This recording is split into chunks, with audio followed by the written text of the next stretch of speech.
Hello, this is me Ishani from Tech Basics. In this video, we'll learn about how to delete your WhatsApp account. First, go to search bar and open up WhatsApp. After opening your WhatsApp, go to settings icon which is on the bottom right. Then click on account option.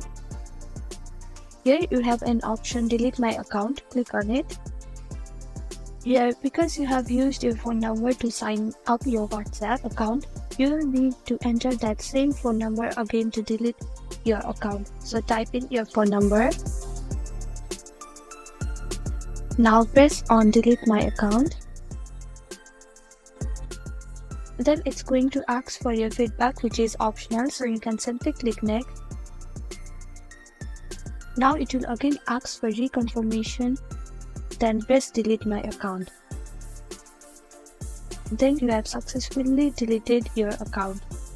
Thank you for watching. Please do like, share and subscribe if this video was helpful to you. And do comment if you have any confusions. Thank you.